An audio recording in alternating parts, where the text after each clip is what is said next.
Hey, it's NPR's Book of the Day. I'm Andrew Limbong, and I can't think of a better crowd than this one. Yes, I'm talking to you, who might be hyped to get for Christmas a book about the dictionary. Thankfully, Stefan Fatsis has just written that book. It's titled Unabridged, The Thrill of and Threat to the Modern Dictionary. And as you can tell from that title, it's not just a history of the dictionary and some of the spicier fights over including certain words, but it's also an exploration of what the future of the dictionary looks like in the world of AI. His interview with NPR's Gonyea after the break. This message comes from BetterHelp. The holidays are a time of traditions, like making your grandmother's pudding recipe or watching that movie you've seen 1,000 times. Incorporating therapy into your life can help you take time for yourself during what can be a joyful but sometimes tough time of year. And by caring for yourself, you can show up more for the important moments. This December, start a new tradition by taking care of you. Visit betterhelp.com/NPR for 10% off. It's a deceptively simple book and, at the same time, impossibly ambitious. It's utilitarian, but also incredibly erudite. I'm talking about the dictionary. For many decades, dictionaries were bestsellers and seen as the authority on the English language. But the internet and, more recently, artificial intelligence have transformed how we get information, including definitions of words. Stefan Fatsis has written about all of this in his new book, Unabridged, The Thrill of and Threat to the Modern Dictionary. He joins us now from our studio in New York. Stefan, welcome to the show. Great to be with you, Don. So let's start with a little history. I think we've all heard the name Webster, but who was he? Noah Webster was a newspaper publisher, a politician, a revolutionary, and most famously, a lexicographer. He was the founding father of the American dictionary.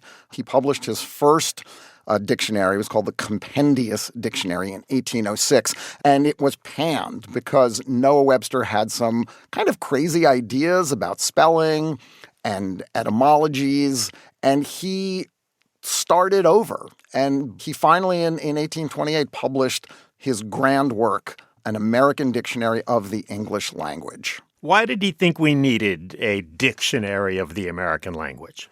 Because he very much believed in the American identity. He felt that language defined who we are as a people and who we are as a nation. And that meant finding, defining, and including in his dictionary American words like revolutionary and Americanize, and words from Native American culture like maize and canoe and snowshoe. He wanted his dictionary to reflect this new country at this period of time. Okay, so your research for the book included embedding with Merriam Webster at their headquarters. It's in Springfield, Massachusetts. What was that like? It was a lot of fun. I persuaded the publisher of Merriam Webster at the time, a guy named John Morse, to let me write a book and also to basically take me on as a lexicographer in training. So I had to learn the procedures for researching and writing about words. I've been curious about language and dictionaries since I was a kid. So this was this wonderful opportunity to explore how the sausage is made in curating contemporary English, having access to this absolute trove of archival information about the American language. And in your time there, you were a bit obsessed, I think it's fair to say, with the idea of getting into the dictionary yourself, of writing a definition for a new word. Totally. I mean, I'm obsessive by nature a little bit. And when I got there, my very first day, I met the guy that would become my editor named Steve Perot, whose title is the best in, maybe all of media. He was the director of defining. I love that. And when I saw Steve that first day, he said, well, what do you want to do while you're here? And I said, well, I want to write definitions. And he said, definitions that get in the dictionary? And I said, yeah. And he said, well, we'll see about that. And he wasn't just being dismissive, he was being realistic because this is incredibly hard work. I spent days, weeks working on definitions of words that professional lexicographers in the building would have banged out in much, much less time. What's a word you pitched, and how did Steve Perot reject it, kindly or otherwise? Well, I defined about 90 words, and 14 have made it so far into Merriam Webster's online dictionary.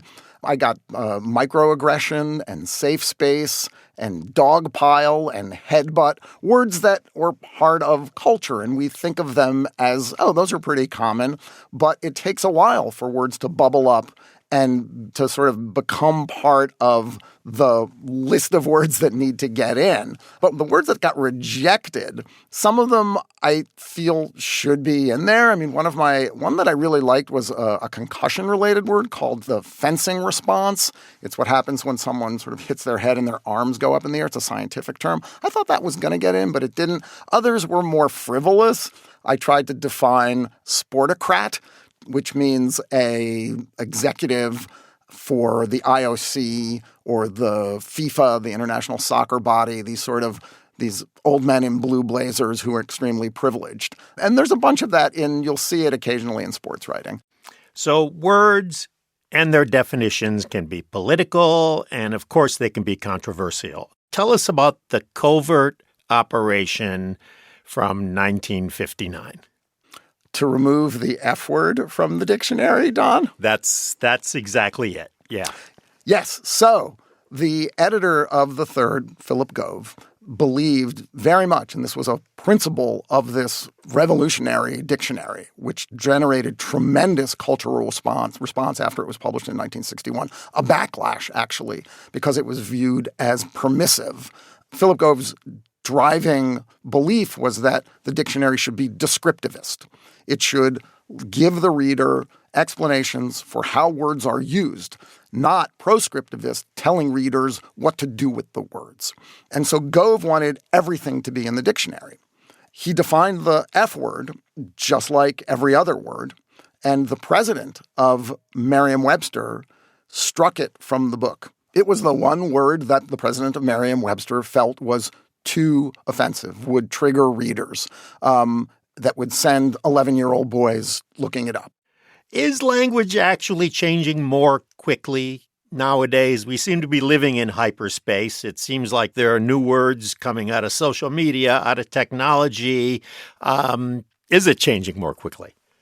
Every era of dictionary has believed that its era is the most fruitful in the creation of new language. Yes, the internet has speeded everything up. So the main difference is that a word can go from obscure or brand new to widely used seemingly overnight. That was never the case. And that has pressed the remaining dictionary publishers to have a more open-minded approach to new terminology. And what is the future of the dictionary? Language is doing just fine, but the dictionary itself? Threatened. The most likely way that people look up words is they type a word into a space bar on Google. And 15 years ago, 10 years ago, Google added what are called knowledge panels. They licensed information from dictionary publishers and put their own definition up there. That's usually enough for a reader. And more recently, with the advent of AI, Google's AI overview will take information from around the internet and sum it up. And the business threat there is that, commercial dictionaries, the few that are left, need people going to their websites so that they can have advertising. That's threatened by these developments technologically. And so what's Merriam Webster doing? Diversifying. There are a lot of games on its website now. There are apps and newsletters and other ways to generate revenue that take it away from the traditional lexicography that the company has been doing since Noah Webster.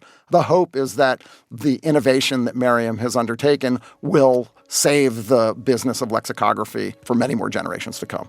We have been talking with Stefan Fatsis. His book is called Unabridged. Stefan, thanks so much for talking to us.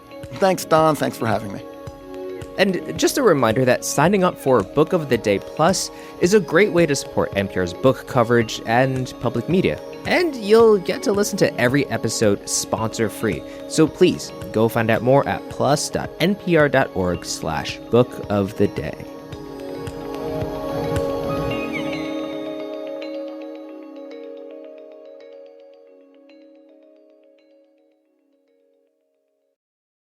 This message comes from the National Marine Sanctuary Foundation, connecting Americans to their shared maritime heritage for over 25 years. The protection of important marine habitats and species, cultural heritage, and historic shipwrecks creates strong marine economies for America's coastal communities. This giving season, please help keep the ocean, coasts, and Great Lakes clean, open, and accessible to all. Make your gift now at marinesanctuary.org/NPR. Support for NPR and the following message come from Warby Parker, the one-stop shop for all your vision needs. They offer expertly crafted prescription eyewear, plus contacts, eye exams, and more. For everything you need to see, visit your nearest Warby Parker store or head to warbyparker.com. This message comes from Greenlight. Ready to start talking to your kids about financial literacy?